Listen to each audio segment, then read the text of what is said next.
Great. Well, hi everyone. And Marissa, thank you so much for inviting me and having me here.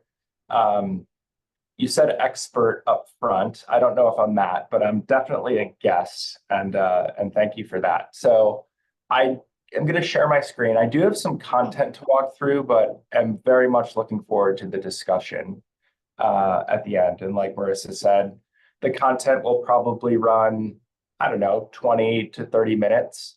And then look forward to your questions and dialogue amongst the group. So thank you. My contact information is there at the bottom, and I will have that up on the last page as well. So feel free to reach out to me if this topic interests you or anything that I might mention in this you're interested more about. So a little bit of context up front on the intersection of innovation and wellness. This is really intended to be a primer and exploration of this topic. And I do have a lot of sort of facts and evidence and data in here, but this isn't an exhaustive research paper.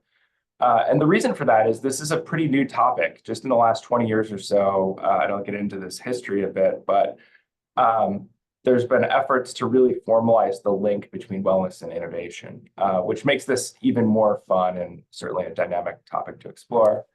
And like I said, I'm not an expert in this at all, but I have a background in biochem and sociology. And so this, for me, is really a genuine area of interest. And I'll share a little bit more about my background in the next couple of slides. And because I'm here and because I have the microphone, I just want to recommend three books that I've read over the last couple of years that have been really impactful in my understanding and knowledge around this topic. The first is Together by Vivek Murthy. He's our Surgeon General. The second is Bored and Brilliant. And the third is Encounters and the Neglected Joys of Being in Person. And those will make their appearances in this presentation. Some key objectives, just to make sure we're all sort of level set in the intent of this discussion. I'm going to share with you some data-based insights that will probably affirm what you already believe, but maybe we'll uncover some new truths that are new to us. I'll share some relevant and hopefully, because the first bullet isn't very uplifting, but some relevant and hopefully uplifting examples of how happiness and well-being is fostering innovation today in both companies and communities. And then, like I said up front, hopefully some lively discussion and opportunity to share what you're seeing or what you think. So a little bit of background.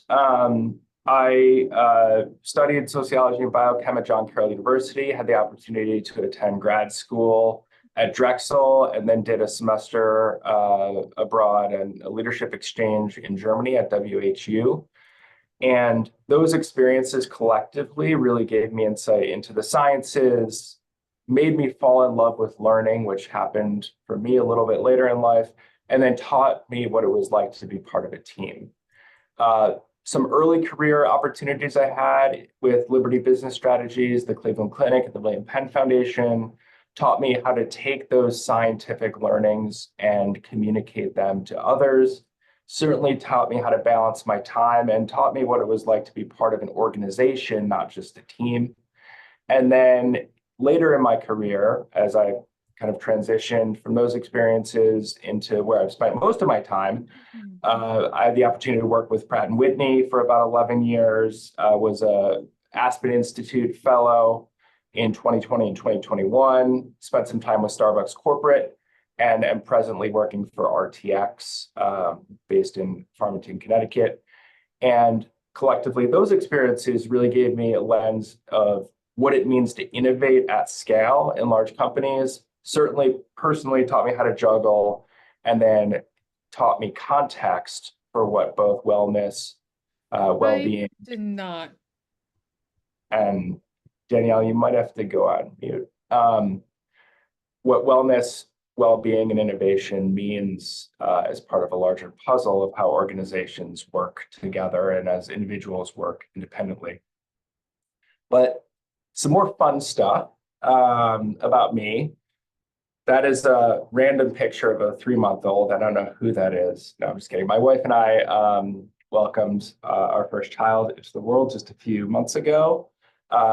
We spend a lot of time working on our house, less so today, but really enjoy doing projects together. And I am a avid runner. Really anything that gets me outside, out of the office, I'm into. And so why am I curious about this topic?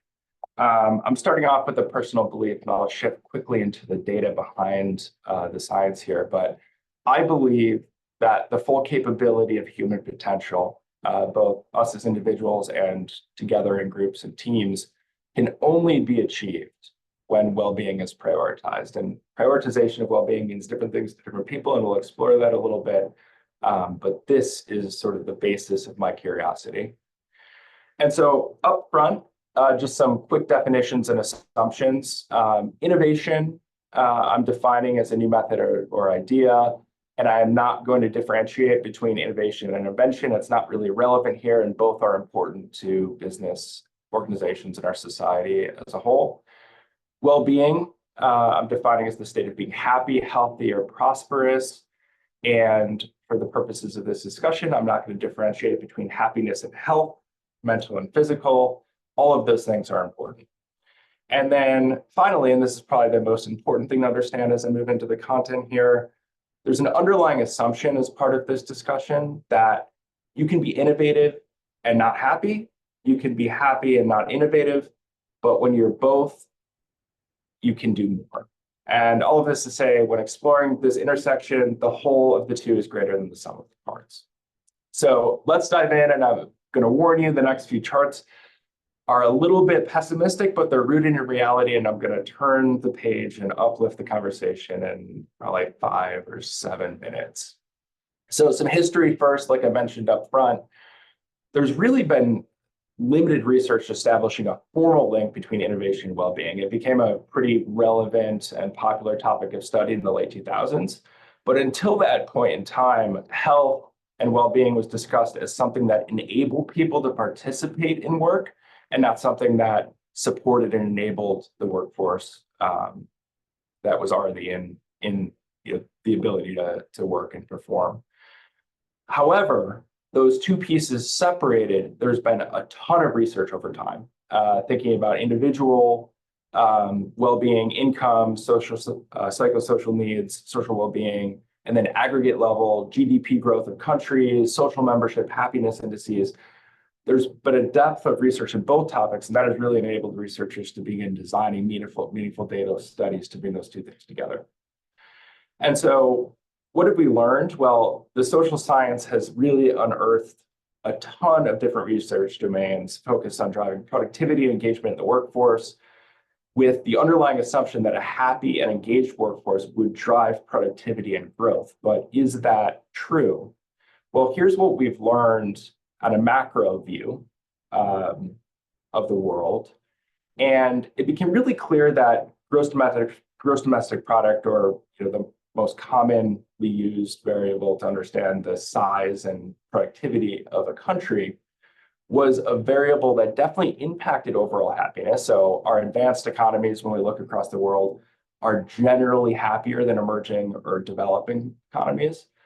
But what the research has taught us is that GDP and economic growth are not good predictors of happiness. So when we dive into those advanced economies and we look at how big those countries are and how innovative they are, we actually see a stronger link between happiness and innovation than innovation and GDP. And if we look at the top 10 countries ranked by happiness that you see on the table, nearly all of those countries are in the top 20 as far as innovation ranking goes. None of those countries are in the top 20, with the exception of one, as far as GDP goes. And the majority of them are growing faster or are more productive than the top GDP countries, being the United States, China, and Japan. And so when we look at a macro level across the world, there's something here that is really worth exploring and thinking about and drawing it down a little bit closer to what's meaningful for us, the organizations and the teams that we're a part of. So let's go there. There are 3 levers of influence that have been commonly accepted as drivers of happiness and well-being, and also drivers of performance. These really aren't surprising, I don't think, they've been topics of study for quite a long time: our physical health, our psychological health, and our social health. But I think the area that probably is most interesting to think about and talk about, it might be new, is social health and well-being. So social engagement in and outside of our homes has really plummeted over the last decade or so. And this doesn't account for the pandemic, which people who study this believe has exacerbated these trends. But we are at the lowest point over the last 10 years in household family social engagement in our communities, friendships, companionship, and social isolation has been on the rise for at least the last 15 years. And actually, US Surgeon General, Dr. Vivek Murthy, who I mentioned sort of upfront in one of the books that's really informed some of this study, has suggested that loneliness and isolation have a similar mortality impact as smoking daily, and actually a worse or higher mortality impact as obesity in the United States. And so there's a lot of factors behind this. A lot of people think and point to social media. I'm not going to go there because I think it's worth conversation, but I'm certainly not an expert as what drives these things. But what I'm sharing with you here is what the data is showing, and this is really undisputed data, and it's been informed by a variety of different studies that have looked at this from different angles. So a lot of maybe despair in those first few slides, but I'm going to share sort of an uplifting transition and highlight for you some of the things that are happening in large companies, small companies, communities, and I'll give a forward look at where I think all of this research and science is going. First, what have we talked about in the first 10 minutes or so? Well, the research linking innovation and well-being is relatively new, though it is very, very important. Happy countries tend to be more innovative and productive, though they're not the largest countries by the measures that we have today. Physical, psychological, and social health determine performance. They're key variables that drive performance. And a lot of that study has been in academia, but there is strong correlation to workforce performance as well. And then social affiliation and human connection has plummeted in the United States, even so far as to drive the US Surgeon General to declare an epidemic in our country. And so what is happening out there that we can learn from and talk about and further explore? Well, there's incredible things happening to combat all of these things. We can have, as leaders of teams, as members of organizations, an immediate, sustained, and compounding positive impact if we focus energy on the right things. And certainly this is an uphill battle, but it's something worth fighting for. So some examples, and these kind of run the gamut as far as scope and scale. And I wanted to highlight these. There's a lot out there, and I'm interested in our conversation later to understand that what you're seeing and what you're interested in sharing. But Johnson & Johnson has for decades been sort of a first mover in linking well-being and workforce performance. And so dating back to the 1970s, J&J launched a groundbreaking program to help employees be at their personal best. And actually, they have a goal of being the healthiest and happiest workforce in the world. And with that has come performance. J&J has returned nearly 3 times the S&P 500 since 1980. They are consistently in the top 10, and for the last couple of years have been the #1 strongest global pharma brand. But when we dive into what they actually offer their employees, some of these things I find just fascinating and really compelling, and probably things that we can learn from. And I pulled out a few examples. It's certainly leader-led and a draw for talent to J&J, and certainly it helps them with employee retention. And they value that benefit at about $200 million in what they're able to cost avoid hiring new talent who might leave otherwise. Just some examples of what they do for their employees to drive wellness and foster innovation among their workforce. They have debt management programs that include student loan assistance and financial coaching. They offer on-site healthcare, including free and full-service preventative care, free vaccines, cancer screenings, primary care for employees and their families. They offer their employees 35 days of free childcare in the first year and ongoing family support, including elder care, I think at 15 days per year. They have mental health support and assistance that includes both unlimited teletherapy as well as coverage for 6 in-person visits for employees and their family members. And I found this program both cool and also sort of astounding from a participation standpoint. They have a program called E4P, and it's a 2-day course that they offer to any of their employees free of charge, that focuses on helping them as individuals invest and prioritize the most meaningful components of their lives, to be healthier, happier, and about 100,000 employees have participated in that over the last several years. And then, depending on what company you work for, I think we all wish there was some of this, but they have free cafeteria options for fruits, vegetables, salad bars, non-sugared beverages, basically healthy food. And the outcomes of this have been real and studied, because what they're doing is both an investment in themselves, but also an investment in their individual employees. And only 9%, and this is 2016 data, but I'd assume it's pretty close to what it might be today. Only 9% of employees at the company have hypertension versus 30%, and it's higher than that today, which was the national average in 2016. So real life and real felt benefit to the company. Switching gears a little bit, an example of what's happening in the community, because funders and nonprofit, for-profit, and public partnerships are key in addressing some of these issues. Community Foundation for the Ozarks has earmarked over $200,000 this year, and will do this again at a higher level in 2025 to combat loneliness and social isolation. And I'm not going to read through all the programs, but they're putting money into their communities to help individuals connect with one another, connect with their communities, and sort of stem the challenge of loneliness and isolation. An organization called MAMA in Arizona has focused on intervening early and improving health outcomes and financial stability for low-income mothers and their families.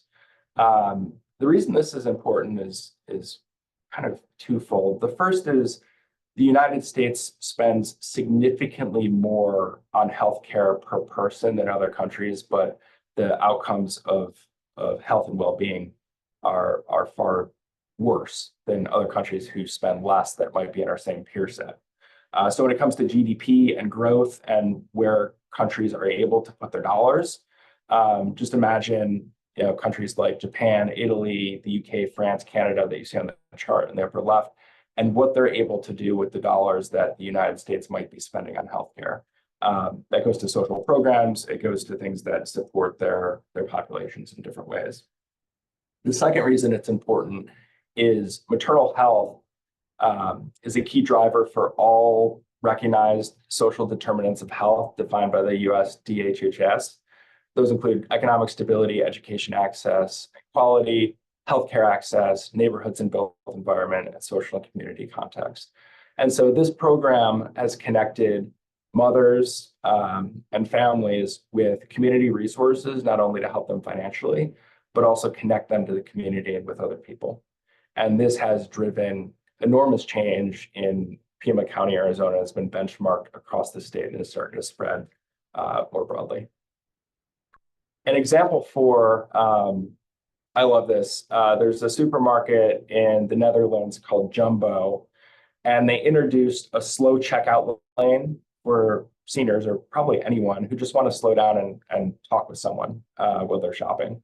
Probably something that used to happen all the time. This idea started as a pilot in 2019, and it was so successful, it's now in nearly half of the 700 stores that Jumbo operates in the Netherlands. They're about 7% of the population in the Netherlands is over 75 years old. And this has even inspired the store to create what they're calling chat corners, where people can come together and connect over coffee or chat. So even companies recognizing the value of connection in community. And this is a really neat example of how a corporation has innovated within to combat a challenge that they're seeing in their communities. So this is the last slide before I kind of open it up for questions or comments or observations or anything that might be on your mind. But I wanted to share, based on my reading, my I guess, research into some of these topics where I think things are headed over the next few years. And I boil those down into four themes. The first is, I think well-being in our communities will become a national imperative. And I think public-private partnerships will continue to play a critical role. I think we'll see funders start to prioritize loneliness, social isolation as opportunities to put dollars into our communities.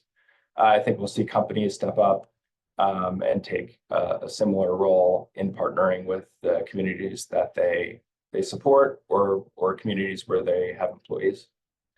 I think we're already starting to see this a little bit, but social health will be integrated into physical and psychological health as part of primary care. And I think most advanced economies, a lot are already doing this, but will guarantee access to that care. And a lot of countries, I think social, psychological, and physical health will be guaranteed at no cost to the individual.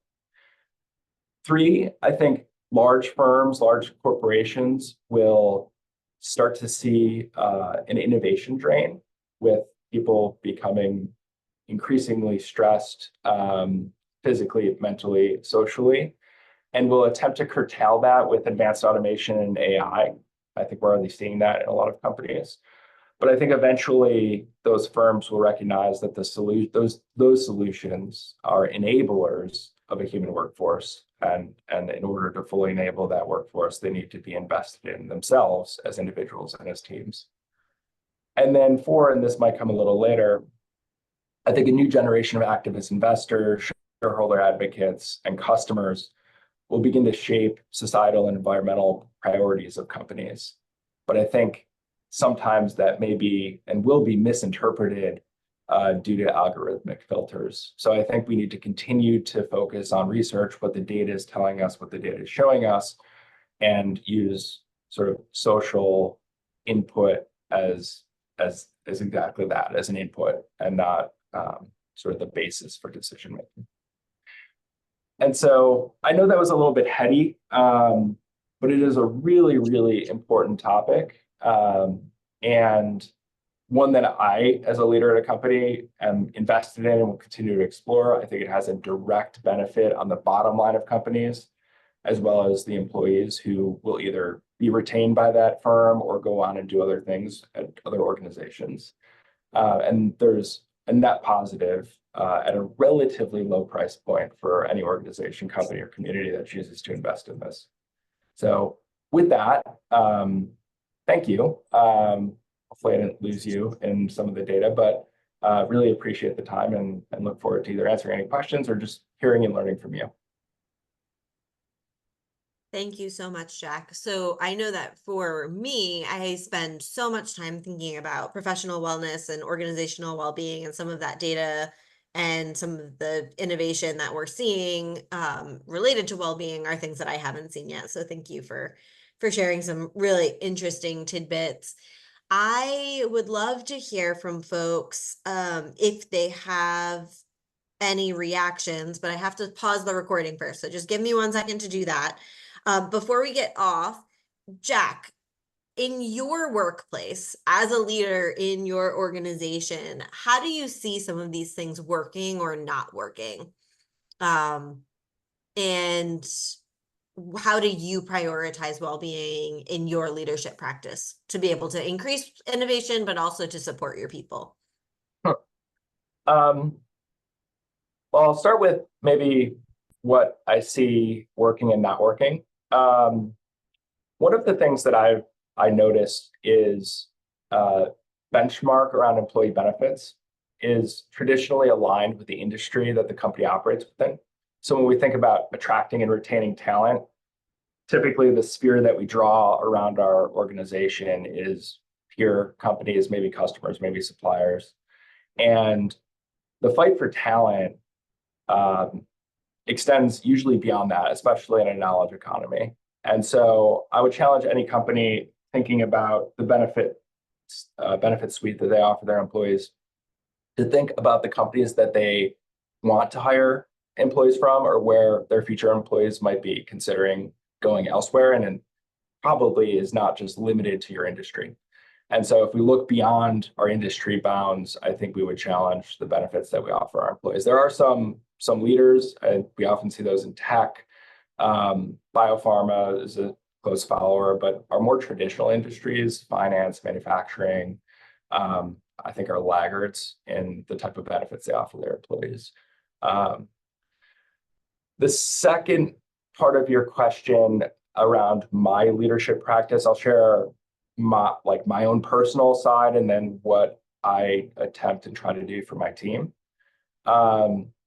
Personally, it's for me, it's about carving out the time to reflect, to invest in myself.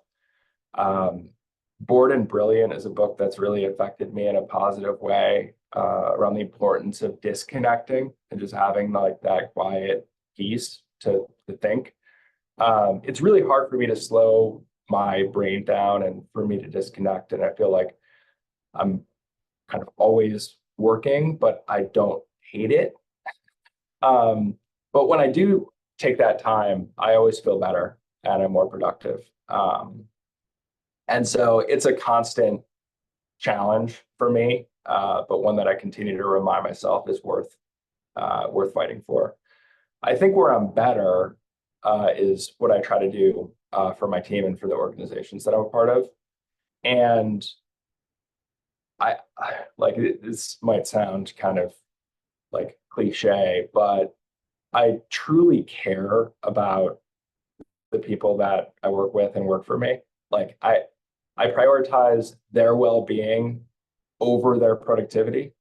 And hopefully my boss isn't on the call or anything. But what I found is in doing that, you get more. You get more creative solutions. You get more initiative. You get more time and effort without ever having to ask for it. And you create a bond and a relationship that extends beyond the role. And it doesn't mean you have to be friends with the people you work with, but it does mean you have to, not only treat people with respect, like that's the table stakes. Like you need to fully invest in their success. And it's not easy to do as a leader. It takes a significant amount of time and attention, and it also takes a deep breath before every meeting and every conversation to make sure you're asking how people are doing, you're checking in on them, you're not only caring about what's happening in their lives at work and outside if they're willing to share, but remembering those things. There's no quicker way to lose credibility if you can't remember anything about one of your employees who's opened up to you. So it takes effort and time and attention. And it's hard because there's always change. Like you don't have the same team for very long often. But I think that's a role of leadership. And I would say one of the things I'm worried most about is the attraction of employees entering the workforce to leadership roles. I think we're going to have a leadership deficit. I shouldn't say that. We're going to have a good leadership deficit of really strong, thoughtful leaders in the workforce if we don't change the expectations of our leaders and how they treat their employees. And it's not to say that everything's bad, but everything can always be better. And I had a boss who once, told me and everyone who worked for him, like the mantra has to be never perfect, always better. And that's always stuck with me. And made a significant impact in my leadership philosophy and how I think about work every day. Amazing. Thanks so much.